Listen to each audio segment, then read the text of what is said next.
जाता है।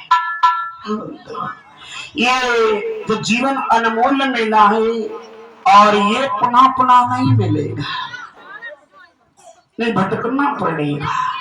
बहुत पण एकत्र होता है जीवन में, इतना दान पण एकत्र होता है तो शायद 84 लाख योनियों में सभी योनियां भोग करके जब गौ योनि में जाते, गौवंश में जाते, तब घुमा चुके हैं, उसके बाद में फिर पुनः मानव का तन प्राप्त होता है, पछताना पड़ता है।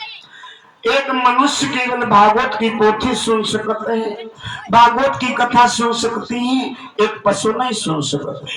आहा, वो नियम से। हाँ बंधुओं, देखिए नारायण जी अपना नियम नहीं तोड़ते।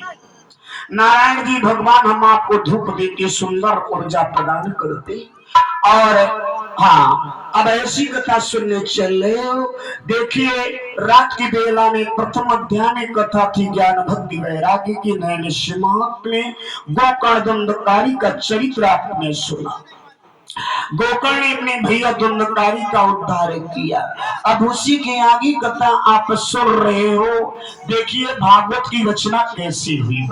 हाँ, इस भागवत की पोथी को किसने लिखा है? हाँ, जिनको प्यास लगे पानी पी लेना, नींद लगे मुंह धो लियो। हाँ, राधे राधे। देखो परीक्षित महाराज की धर्म पत्नी बोले चक्रपाल भाई की धर्म पत्नी लौंगई करन लगी और दियार में लौंगई कपी दियारा में।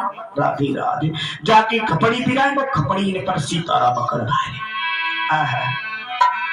तो आ मैया बहना सब एक प्रकार से आज, हाँ, ये भागवत की कथा आप लोग सुन रहे हो। भागवत की रचना किसने की? हाँ, अब देवर्षि नारद जी अपनी वीणा को लेकर के जा रहे हैं। इनका भजन है क्या है? इनका मनोकार्य क्या है? केवल भगवान का नाम लेना रात दिन। इसीलिए मैं कहता हूं, एक हमारा प्रश्न है, हे मैया, ओ मेरी मैया, मेरी मैया, आपके पास में दो चीजें हैं। कौन कौन है? दादा लोगों के पास में दो चीजें हैं, हमारे भाई बंधुओं के पास में दो वस्तुएं आपके पास में। वो चीज, दो चीजें कौन कौन है भैया महेश? वो चीजें, एक तुम्हारा शरीर है और एक तुम्हारा मन है। मन के बस में पूरा संसार, पूरी दुनिया है, लेकिन प्यारे बाबा मन के बस में हम आप नहीं। चला, आइए शरीर किसको दे दीजिए तो कल्याण हो जाएगा। मेरी मां ध्यान देना, सत्य तो हाँ करना, गलत हो तो ना करना। ये शरीर किसको जरूरत है? इस शरीर की परिवार को जरूरत है, परिवार के लोगों को इस शरीर की जरूरत है। इस शरीर से अपने भैया की मदद कर सकते हो, इस शरीर से अपने पिता की सेवा कर सकते हो, इस शरीर से देश की रक्षा कर सकते हो बंधा। लेकिन मन से केवल भगवान का भजन कर लो, मन से भगवान की कथा सुन लो। इस संसार रूपी भवसागर से बेड़ा पार हो जाएगा। बोल दिया करो, बोल दिया करो। ये मन जिस, इसीलिए अर्जुन ने कहा भगवान मन ही गड़बड़ी करता है। सब व्यास भगवान लिख रहे हैं, 17 पुराण लिखेंगे तो नहीं, 17 पुराण, 17 पुराण लिख डाले। जैसे हमारे स्टूडेंट पढ़ने के लिए जाते हैं, आज मेरे बच्चे यहाँ पर 10-12 बैठे थे, 9:30 बजे बच्चों से मैंने प्रश्न कर दिया, सब बच्चे चुप हो गए। ये प्रश्न किया, ऐसा कौन सा यानी प्रधानमंत्री था जो दोनों हाथों से लिखता था?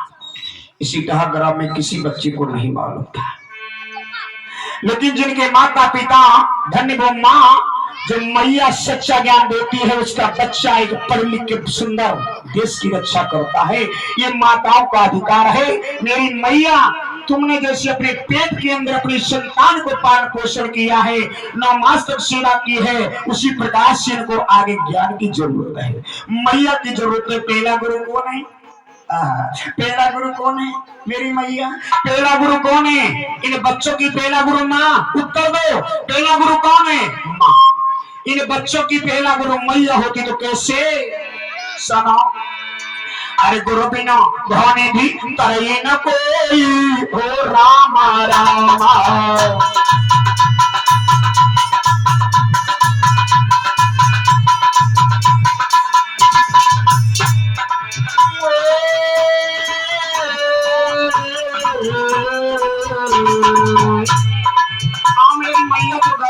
थी देवरानी जेठानी आपस में गांव के प्रपंचों की बातें चले भाई कथा में और कुछ नहीं मिलता।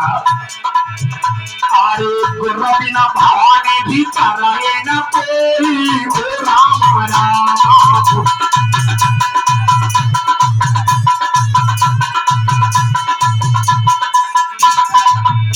अरे गुरु बिना भवानी भी करे न कोई, गुरु बिना भवानी भी करे न कोई। चाहे दिया की संकर सम होई हो सीताराम।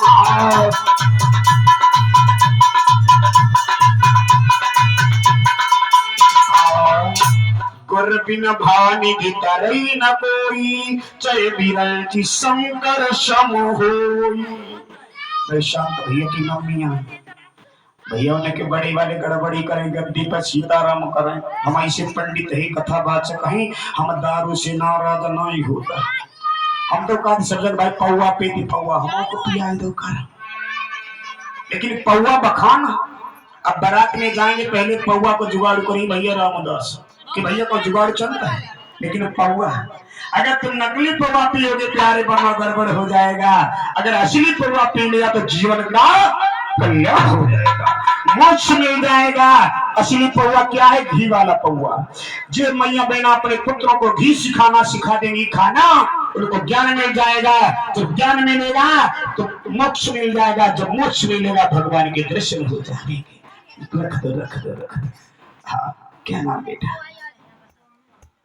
हाँ सौम्या जी की तरफ से 11 मुद्रा भगवती को याद करें। कोई हमारे भाई शराब पीते हो नाराज मत होना, खूब पिए, तुम अपना धन खर्च करो।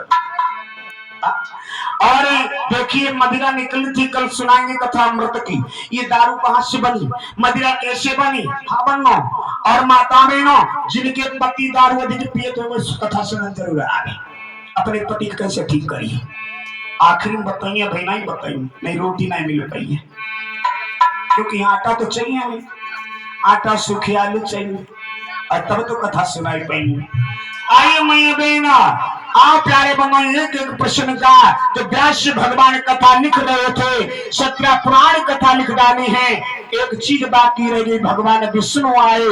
तो भगवान विष्णु क्षमा करियो, जब इधर भगवान विष्णु आज शिव सागर में विराजमान थे तो उसी में ब्रह्मा जी नारद जी के पुत्र ब्रह्मा जी आते हैं। तो ब्रह्मा जी के पुत्र नारद से प्रश्न कर दिया, हमें आत्मा को शांति नहीं मिली, हमें आत्मा को शांति नहीं मिली है, हमें दुख है और मुझे यानी पश्चाताप है। तो उसी समय कहने लगे नारद जी तुम भगवान विष्णु के द्वारा रची हुई कथा श्रीमद् भागवत महापुराण की रचना करो, जिससे तुमको शांति मिलेगी, सुख मिलेगा। आओ बंदो बैठे जाओ, बोलिए साची दरबार की। आओ बंदो तो कैसे? अरे विद्या पढ़े ना पढ़ावे, आ मेरी मैया बहना, अरे विद्या पढ़े ना पढ़ावे, अति कहूं कैसे आवे।